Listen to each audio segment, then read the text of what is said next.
it's Erica. Welcome back to Maniacal Reader. Today I'm going to be doing part 2 of my BEA haul.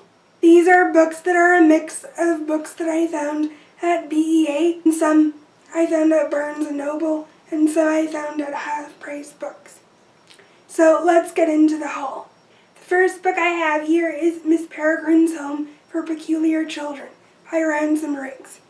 This is a YA science fiction trilogy. It follows this boy named Jacob, who is traveling on this island and comes across this orphanage called Miss Peregrine's Home for Peculiar Children. While he's at this orphanage, he learns that these children have superpowers. A lot of people on BookTube have heard about this trilogy. It's all over BookTube. That's why I was excited when I found this book at BEA. This is Jessie the Reader's favorite trilogy, so I'm excited to get into this book in the future. The next book I have here is Flight. This is book 2 in the Septimus Heap series by Angie Sage. This book is about a boy who's like the 7th son of the 7th son. He's a wizard, from what I could remember, and he has to save a princess. I got the first book many years ago. When I came across this second book in half-price books, I wanted to pick up this sequel in case I like this middle grade fantasy magic series. From what I've heard, this series is similar to Harry Potter. I'm sure I'll like it. We'll have to see. Next up, I have Half Wild by Sally Green. This is the second book in a YA sci-fi dystopian trilogy. From what I know about this trilogy is about a woman who's trapped in a cage and she needs to find a way to escape. And I think the main character has magical powers. I found this book at half-price books. Interestingly enough, this paperback version doesn't have deckled pages like the first one does. I picked up this sequel because I know that I'll probably like the first book. Next up, I have Lullaby by Amanda Hocking. This is a YA paranormal fantasy series.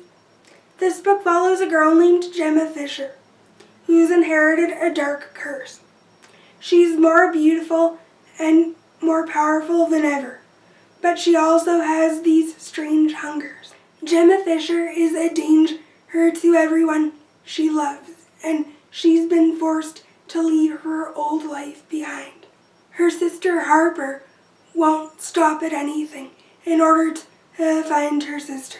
While on the quest, Harper stumbles across a guy named Daniel. Harper has always been someone that everyone else can depend on, but she's wondering if she can depend on Daniel. It seems like this book is a romance between Harper and Daniel, but it also has a paranormal element to it. I've read Amanda Hocking's Trill trilogy a few years ago, and I've always wanted to read more of her books, so when I stumbled across this one from half-price books, I knew I had to have it for sure.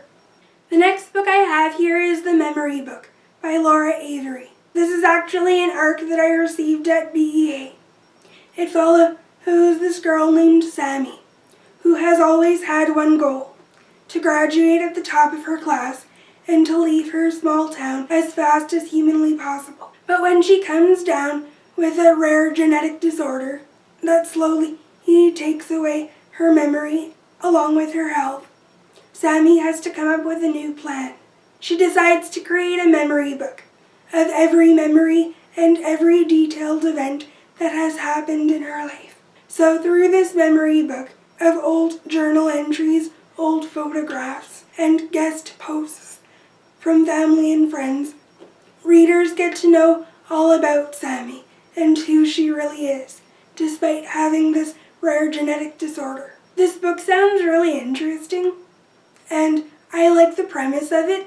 This book actually reminds me of a book called Still Alice by Lisa Genova. This book is released to come out in July of 2016. The next book I have here is Fire with Fire by Jenny Han and Saban Vivian. I believe this is the second book in Jenny Han's Burn for Burn trilogy. The trilogy is about girls who have been bullied by these guys at school, so they band together to try to get revenge. I got the first book, Burn for Burn, sometime last year, and when I saw the second book in Barnes & Noble, I knew that I should probably have it. This is a YA contemporary series, and I've been wanting to get more into contemporary lately, so that's why I picked up this book. Next up, I have Wither by Lauren De Stefano. This is a YA sci-fi dystopian trilogy. Males die at age 25 and females die at age 20. Scientists are searching for an antidote, and young women have been kidnapped and sold as polygamists in order to produce more children. When a 16-year-old girl named Ryan is kidnapped by these scientists, she meets a guy named Gabriel, whom she's strangely attracted to. I've heard mixed reviews about this trilogy. Some people really like it, but others find it really boring. I'm curious to know how I feel about this trilogy. I ended up finding this book at Half Price Books. Next up, I have Siege and Storm by Leigh Bardugo. This is the second book in her Grisha trilogy. This trilogy is a YA fantasy trilogy. Characters in this world have to fight against a creature called the Darkling, who's just sort of taken over this world and used it for evil. I found this book in Barnes & Noble. I haven't read the first book, Shadow and Bone, yet, but it does sound like an interesting premise to the series, and hopefully I like this second book as well. The next book I have here is The Trap by Melanie Raby or Raby. I'm not sure how you pronounce his author's name. This is an art copy of a book that I found at BEA. This book follows a woman named Linda. She is a writer who's been secluded in her house for 11 years because she's haunted by the murder of her sister. And she's been haunted by the specific memory that she saw the killer fleeing the scene. Well, she comes face to face with the killer again on her television screen. So she devises a plan to trap him and hopefully get revenge for her sister's murder. I've never really read an adult murder mystery before, so this should definitely be interesting. The premise sounds intriguing, and I can't wait to read this book.